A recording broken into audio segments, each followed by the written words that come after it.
بسم اللہ الرحمن الرحیم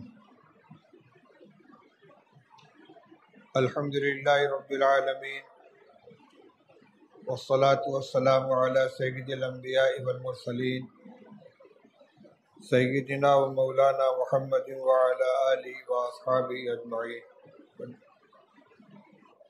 اما بعد فاعوذ باللہ من الشیطان الرجیم بسم اللہ الرحمن الرحیم شهر رمضان الذي أنزل فيه القرآن هدى للناس وبينات من الهدى والفرقان وقال النبي صلى الله عليه وسلم تعاهدوا هذا القرآن فإنه أشد تفصيا من صدور الرجال من الإبل في عقلها أو كما قال صلى الله عليه وسلم. سمٹ کے بیٹھو، قریب آ جاؤ. محترم حفاظ کرام، عزیز بھائیوں، آج کا یہ اجتماع معمول کے مطابق رمضان مبارک کے شروع ہونے سے پہلے حفاظ کرام کو کچھ ہدایات دینے کے لیے اور یاد دہانی کرانے کے لیے منعقد کیا گیا ہے. رمضان مبارک کے مہینے کو قرآن پاک کے ساتھ اور قرآن پاک کو رمضان مبارک کے ساتھ خاص مناسبت حاصل ہے. اللہ جل شانہ نے قرآن پاک کے اندر رمضان مبارک کی عظمت کو بیان کرنے کے لیے اور رمضان کا تعارف کرانے کے لیے قرآن پاک کا حوالہ دیا اور قرآن پاک کی عظمت کو بتانے کے لیے رمضان مبارک کا حوالہ دیا. چنانچہ فرمایا شہر رمضان الذی انزل فیہ القرآن، رمضان کا مہینہ وہ مہینہ ہے جس میں قرآن نازل کیا گیا. اس سے رمضان کے مہینے کی عظمت معلوم ہوتی ہے کہ قرآن جیسی عظیم الشان کتاب نازل کرنے کے لیے اللہ جل شانہ نے اس مہینے کا انتخاب فرمایا. دوسری طرف فرمایا انا انزلناہ فی لیلۃ القدر، ہم نے قرآن کو شب قدر میں نازل کیا، یعنی شب قدر کی عظمت کو بیان کرنے کے لیے یہ حوالہ دیا گیا کہ اس رات کا اللہ تعالیٰ نے قرآن نازل فرمانے کے لیے انتخاب کیا. یہی وجہ ہے کہ رمضان مبارک میں خاص عبادت قرآن پاک کے تعلق سے مشروع قرار دی گئی، جس کو نماز تراویح کہتے ہیں، جس میں 2 سنتوں کی ادائیگی کی جاتی ہے. ایک 20 رکعات تراویح با جماعت ادا کرنا اور دوسرے تراویح کے اندر 1 مرتبہ مکمل قرآن پاک کی تلاوت کرنا. یہ 2 مستقل سنتیں ہیں. پورے مہینے رمضان مبارک کا چاند ہو جانے سے لے کر عید کی چاند رات سے پہلے تک ہر رات میں 20 رکعت تراویح با جماعت ادا کرنا یہ ایک مستقل سنت ہے، اور تراویح میں پورے قرآن پاک کا پڑھنا یا سننا یہ مستقل سنت ہے. ایک سنت کی ادائیگی سے دوسری سنت کی چھٹی نہیں ہو جاتی. اس لیے بہت سے لوگ جو چند روز میں قرآن پاک مکمل کر کے اپنے کو آزاد سمجھ لیتے ہیں، یہ غلط ہے. قرآن مکمل ہو گیا، ایک سنت ادا ہو گئی، لیکن پورے قرآن پاک کو پورے رمضان تراویح پڑھنے کی سنت بہرحال باقی ہے، چاہے حافظ ہو چاہے غیر حافظ ہو. قرآن پاک کے پڑھنے کی کچھ آداب ہیں. وَرَتِّلِ الْقُرْآنَ تَرْتِیلًا، قرآن پاک کو ٹھہر ٹھہر کر پڑھو. ہمارے ماحول میں الحمدللہ قرآن پاک کے پڑھنے پڑھانے کا جو معمول ہے، خاص طور سے جامعہ اسلامیہ میں حضرت حافظ عبدالرحیم صاحب رحمۃ اللہ علیہ کے دور سے، اور اب بھی وہی سلسلہ چل رہا ہے کہ نورانی قاعدہ پڑھا کر حفظ کا آغاز کرایا جاتا ہے، اور قرآن یاد کرایا جاتا ہے تجوید کی رعایت کے ساتھ۔ پہلے یہ دو چیزیں الگ الگ ہوا کرتی تھیں۔ حفظ کا ایک عمل ہوتا تھا، جیسے تیسے قرآن پاک کو یاد کر لیا، اور قرأت مستقل ایک فن کے طور پر سیکھا جاتا تھا قرأت کو۔ لیکن اب ابتدا سے قرآن پاک کی تصحیح کی جاتی ہے۔ تو جس طرح سبق سناتے وقت اور یاد کرتے وقت قرآن پاک کو تجوید کی رعایت کے ساتھ ٹھہر ٹھہر کر پڑھتے ہیں، تراویح میں بھی اسی طرح ٹھہر ٹھہر کر پڑھنا چاہیے۔ رفتار تیز ہو لیکن حروف کی ادائیگی صحیح ہونی چاہیے۔ صفات لازمہ کا ضرور اہتمام کرنا چاہیے۔ غنہ وغیرہ اور مد وغیرہ کو ترک نہیں کرنا چاہیے۔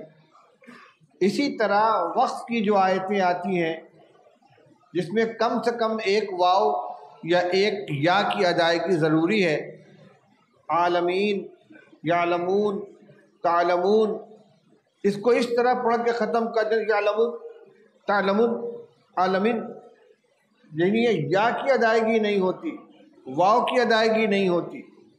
اسی طرح جہاں الف کا مد ہے، قاف، اس طریقے سے مآب، تو ایک الف کی ادائیگی کم سے کم ضروری ہے۔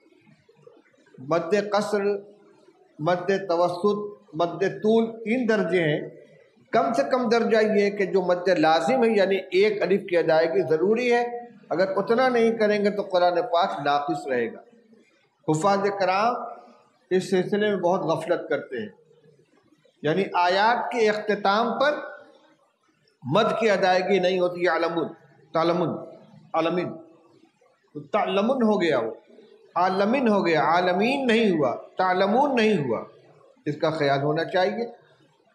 اسی طریقے سے اتنی تیز رفتاری سے پڑھنا کہ حروف کی صحیح ادائیگی نہ ہو، یہ قرآن کے ساتھ زیادتی ہے۔ قرآن نماز میں پڑھا جائے، تلاوت کی جائے، تراویح میں ہو، فرض میں ہو، رفتار میں کمی بیشی تو ہو سکتی ہے، لیکن اتنی تیزی کے ساتھ پڑھنا کہ ادائیگی ہی نہ ہو پائے حروف کی، یہ غلط ہے۔ اور ایسے ہی پڑھنے کے بارے میں کہا گیا ہے کہ کچھ لوگ ہیں جن کو قرآن جو پڑھتے ہیں قرآن، اور قرآن ان پر لعنت بھیجتا ہے، اس لیے حفاظ کرام اس کا خیال رکھے۔ دوسری چیز یہ کہ قرآن پاک کو صرف رمضان المبارک کا مشغلہ نہ بنائے۔ اس وقت تو خیر رمضان المبارک ہے، قرآن کا دور اور قرآن کی تلاوت پورے سال اس طریقے سے ہونا چاہیے کہ رمضان المبارک کے لیے کوئی الگ سے اہتمام نہ کرنا پڑے۔ یکساں قرآن یاد رہنا چاہیے پورے سال۔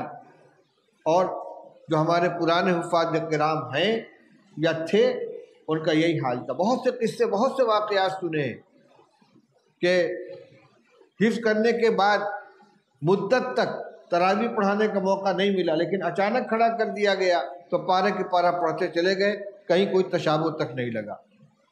ہم نے دیکھا حضرت مولانا قاری صدیق صاحب باندھوی رحمۃ اللہ علیہ بوڑھے ہو چکے تھے، کمزور تھے، بیمار رہتے تھے۔ دیوبند میں حضرت مفتی محمود صاحب نور اللہ مرقدہ کی خانقاہ میں آئے، اپنی تراویح ختم کر کے آئے تھے۔ ایک ساتھیوں نے طے کیا کہ آج حضرت سے تراویح پڑھوائی جائے گی، لیکن ان سے نہیں کہا گیا کہ آپ کو پڑھانے، انکار کر دیتے، لیکن حافظ سے کہہ دیے کہ آج تراویح کے لیے آگے مت بڑھنا۔ چنانچہ عشاء کی نماز ہو گئی، سنت پڑھ لی گئی، اور تراویح پڑھانے کے لیے مصلی پر کوئی نہیں گیا۔ مولانا بالکل پیچھے کھڑے تھے، وہ سنت پڑھ کر کھڑے ہوئے، کان تک ہاتھ اٹھا کے کھڑے ہوئے، اللہ اکبر کی آواز نہیں آ رہی ہے کہ کیا بات ہے بھائی؟ حضرت تراویح آج آپ پڑھائیں گے؟ ارے بھائی بہت تھکا ہوا ہوں۔ نہیں حضرت پڑھا دیجئے، جتنی بشاشت ہو۔ مصلی پر آ گئے، پوچھتے کہاں سے پڑھنا ہے؟ نیت باندھنے سے پہلے نہیں معلوم ہے کہاں سے پڑھنا ہے، بتایا گیا فلاں پارے سے، اللہ اکبر، اور اس کے بعد کئی پارے مسلسل پڑھے چند رکعت میں۔ اس کے بعد کہا حبیب تو آ جا، صاحبزادوں کو بلا دیا، آگے انہوں نے پڑھ لیا۔ جبکہ مولانا صدیق صاحب وہ آدمی تھے کہ جن کو رات دن میں 1 منٹ کی فرصت نہیں ملتی تھی۔ تعویذ والے ہیں، دعا کرانے والے ہیں، مدرسے کے مقام معاملات ہیں، لیکن قرآن پاک کا شغف تھا۔ میں نے ابھی قرآن پاک کی ایک آیت پڑھی تھی اور ایک حدیث پڑھی ہے۔ قرآن پاک کی تو وہی آیت تھی جس کا میں نے ترجمہ کیا کہ رمضان کا مہینہ وہ مہینہ ہے جس میں اللہ جل شانہ نے قرآن کو نازل فرمایا، اس میں قرآن نازل کیا گیا ہے۔ حدیث یہ کہ رسول اللہ صلی اللہ علیہ وسلم نے ارشاد فرمایا کہ قرآن کی نگرانی کرتے رہا کرو، دیکھ ریکھ کرتے رہو، خبر لیتے رہو، کیونکہ یہ قرآن سینوں سے اس سے زیادہ تیزی کے ساتھ نکل جاتا ہے جتنی تیزی سے قرآن جو جانور اپنی رسی چھڑا کے بھاگ جاتا ہے۔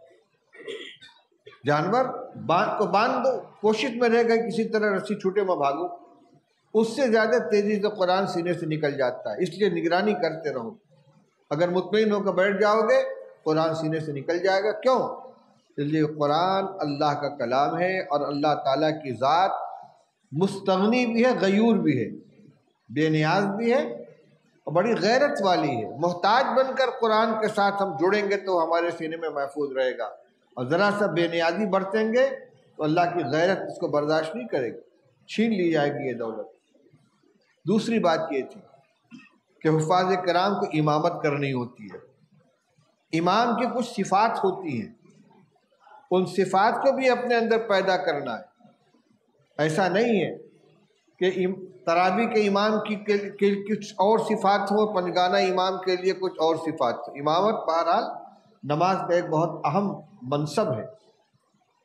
رسول اللہ صلی اللہ علیہ وسلم نے فرمایا الامام ضامن والمؤذن مؤتمن، امام تمام نمازیوں کی نماز کا ضامن ہوتا ہے، سب کی نماز اس کے نماز کے اندر رہتی ہے۔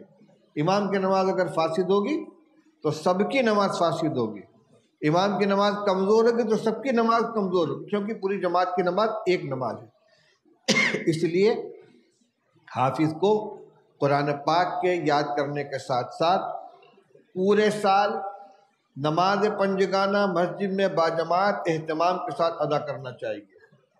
ایسے تمام کام سے اپنے آپ کو بچانا چاہیے کہ جو آدمی کی ثقافت، عدالت اور اس کی نیکی کے اوپر دھبا ڈالتے ہیں۔ آج کل موبائل کا زمانہ عام ہو گیا ہے، موبائل میں فلمیں رہتی ہیں، ویڈیو رہتے ہیں، پتہ نہیں کیا کیا غلاظتیں بھری ہوتی ہیں، اور ہر ایک کے ہاتھ میں بڑے سائز کا موبائل رکھا ہوا ہے۔ تو اگر بیٹھ کے اس کو دیکھ رہے ہیں، فلمیں دیکھ رہے ہیں، تو اگر کوئی کھلے ہوئے فلم دیکھ رہا ہو سنیما گھر میں یا ٹی وی کے اوپر، اس کو امام بنائیں گے آپ؟ بھائی یہ امامت کے لائق نہیں ہے، تو فلمیں دیکھتا ہے۔ تو اگر وہ تنہائی میں بیٹھ کے فلمیں دیکھ رہا ہے تو کوئی امامت کے لائق ہوگا وہ؟ یہ اس کو کوئی نہیں جانتا، لیکن وہ خود تو جانتا ہے۔ اس لیے جب اللہ نے اتنی بڑی دولت عطا فرمائی، قرآن کی دولت دی ہے، تو قرآن کی عظمت کا بھی خیال کریں۔ یہ نگاہ جس سے قرآن پاک کو دیکھا ہے، یہ زبان جس سے قرآن پاک کی تلاوت کرتے ہیں، اس کو پاک صاف رکھیں، نمازوں کا اہتمام کریں، گندے الفاظ زبان پر نہ آئیں، گالی زبان پر نہ آئیں، جھوٹ نہ بولیں، فحش قسم کا مذاق نہ کریں، نگاہوں کی حفاظت کریں، جماعت کا اہتمام کریں۔ اور اس کی حفاظت کے لیے جو جیسے اساتذہ اور ذمہ دار ترتیب بنائیں، دور کو پابندی کے ساتھ کرتے رہیں۔ تراویح اپنی مکمل ہونے کے پہلے بھی اور تراویح مکمل ہونے کے بعد بھی دور کا اہتمام ہونا چاہیے۔ جیسی جوڑی بنا دی جائے اس کے اعتبار سے، اور کوئی عذر نہیں ہونا چاہیے اس کے اندر۔ ایک تو خود اپنا قرآن محفوظ ہوگا، مضبوط ہوگا، دوسرے جس ساتھی کے ساتھ جوڑ کریں گے اس کے معاون بنے گے، اس کے مددگار بنے گے۔ اس میں کسی طرح کی سستی اور ڈھیل نہیں ہونی چاہیے۔ رمضان شریف میں نے کہا امامت کی ذمہ داری بھی ہے اور حافظ ہونے کی بھی ذمہ داری ہے، اس لیے پانچوں وقت کی نماز فجر سمیت باجماعت مسجد کے اندر ادا کرنا چاہیے۔ نماز میں تعدیل ارکان کا بھی خیال رکھیں، رکوع سجدہ اتنا تیز نہ کریں کہ نماز ناقص ہو جائے۔ بہت مشہور روایت ہے، حضرت ایک صحابی خلاد بن رافع رضی اللہ عنہ مسجد میں آئے، رسول اللہ صلی اللہ علیہ وسلم تشریف فرما تھے، ایک کنارے کھڑے ہوئے، جلدی جلدی 2 رکعت نماز ادا کی، آ کر حضور سے سلام کیا، السلام علیکم ورحمۃ اللہ۔ آپ نے فرمایا وعلیکم السلام، قم فصلی فإنک لم تصلی، جاؤ پھر سے نماز پڑھو، تم نے نماز نہیں پڑھی۔ تو پھر گئے، پھر انہوں نے اسی طرح نماز پڑھی، پھر آ کر سلام کیا، پھر آپ نے جواب دیا، پھر فرمایا قم فصلی فإنک لم تصلی، جاؤ پھر سے نماز پڑھو، نماز نہیں پڑھی تم نے۔ انہوں نے کہا یا رسول اللہ میں تو ایسے ہی جانتا ہوں۔ تب آپ نے ان کو نماز کا طریقہ بتایا کہ جب کھڑے ہو تو اطمینان سے کھڑے ہو، قیام اطمینان سے کرو، قرات اطمینان سے کرو، رکوع اطمینان سے کرو، رکوع سے اٹھ کر سیدھے اطمینان سے کھڑے ہو، سجدہ اطمینان سے کرو. یعنی سب کچھ تھا، لیکن نماز میں اطمینان نہیں تھا، اعتدال نہیں تھا، جس کو اعتدال بہت ضروری ہے. نماز تراویح ہو یا پنجگانہ نماز ہو، چاہے سنت ہو چاہے نفل ہو، اتنا اعتدال ضروری ہے کہ جس سے نماز صحیح ہو جائے. تہجد وغیرہ کی نماز ہوتی ہے، آدمی لمبے لمبے قیام کرتا ہے، لمبا رکوع سجدہ کرتا ہے. تراویح میں اتنا لمبا نہیں کر سکتا، لیکن کم سے کم رکوع کے اندر اطمینان سے 3 مرتبہ سبحان ربی العظیم اور سجدے میں 3 مرتبہ سبحان ربی الاعلیٰ پورا ہو جانا چاہیے. اسی طرح تحیات کے اندر بھی پورا ہونا چاہیے. التحیات درود شریف پورا ہو، چاہے دعا لمبی نہ پڑھ کر مختصر پڑھ لیں. اگر ربنا آتنا فی الدنیا حسنۃ وفی الآخرۃ حسنۃ وقنا عذاب النار بھی پڑھ لیں گے، رب اغفر وارحم وانت خیر الراحمین بھی پڑھ لیں گے، رب اجعلنی مقیم الصلاۃ پڑھ لیں گے، اللہم انی ظلمت نفسی پڑھ لیں گے. درود شریف کے بعد کی دعا میں بڑی گنجائش ہے، لیکن کوئی نہ کوئی دعا ہونی چاہیے. اسی طرح عام طور سے حفاظ دعائے ثنا چھوڑ دیتے ہیں. اللہ اکبر الحمدللہ رب العالمین سب ملا کر 10 ترویحیں میں اگر ایک منٹ بھی لگے گا تو 10 منٹ کا اضافہ ہوگا. اس کے بعد کیا کرنا ہے؟ سونا ہی تو ہے، آرام ہی تو کرنا ہے. اللہ کے سامنے کھڑے نماز پڑھنے کے لیے تو نماز کی جو سنت ہے ان کو تو ادا کرے. دعائے ثنا کا پڑھنا سنت ہے کہ نہیں ہے؟ ایک سنت چھوڑیں گے تو نماز میں نقص آئے گی کہ نہیں آئے گا؟ میں یہ نہیں کہتا کہ بہت اطمینان سے پڑھیں کہ نمازیوں کے لیے بوجھ ہو جائے، لیکن جو لازمی تعدیل ارکان ہے وہ ہونا چاہیے. 3 مرتبہ سبحان ربی العظیم رکوع میں ہو جائے، 3 مرتبہ سبحان ربی الاعلیٰ سجدے میں ہو جائے، رکوع سے اٹھے تو اتنا کھڑے ہو کہ بالکل سیدھے ہو جائے، پھر سجدے میں جائے، سجدے سے اٹھ کر اطمینان سے بیٹھے پھر دوسرے سجدے میں جائے. یہ چند چیزیں ہیں جو میں نے آپ کے سامنے بیان کی ہیں. میرے ذہن میں یہی باتیں تھیں. اب یہ ہمارے حفاظ کرام ہیں، اساتذہ مولانا قاسم صاحب ہیں، کوئی ضروری بات رہے گی تو یہ بتائیں گے. ابھی مجلس ختم نہیں ہوئی ہے. وآخر دعوانا الحمدللہ رب العالمین.